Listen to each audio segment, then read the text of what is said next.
بسم اللہ الرحمن الرحیم۔ صحابہ کے آنسو، حضرت عثمان بن عفان رضی اللہ تعالیٰ عنہ کے آنسو۔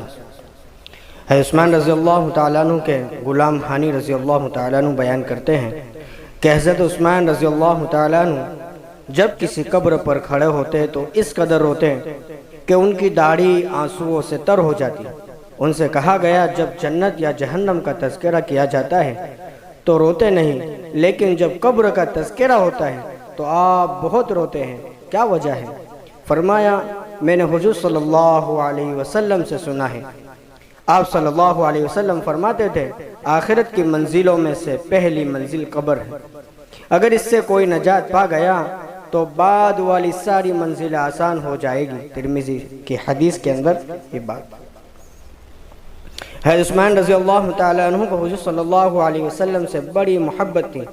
آپ صلی اللہ علیہ وسلم پر اپنا سب کچھ خرچ کرنے کو ہر وقت تیار رہتے تھے، آپ کی ادنا تکلیف کو دیکھ کر تڑپ جاتے۔ ایک مرتبہ اہل بیت نبی صلی اللہ علیہ وسلم پر کئی روز فاقہ سے گزر گئے۔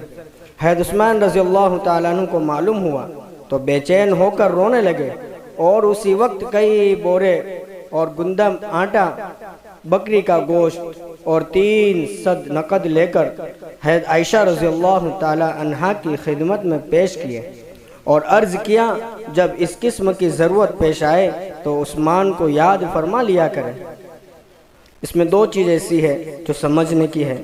نمبر ایک، حضور صلی اللہ علیہ وسلم نے فرمایا کہ ہر نبی کا ایک رفیق ہوتا ہے، یعنی ہر نبی کا ایک قریبی دوست، خاص دوست ہوتا ہے، اور میرا رفیق جنت میں عثمان ہے، یعنی اللہ کے نبی صلی اللہ علیہ وسلم کہہ رہے کہ عثمان میرا رفیق، میرا دوست جنت میں، میرا ساتھی عثمان ہے، اور یہ حدیث مشکات اور ترمذی میں بھی ہے۔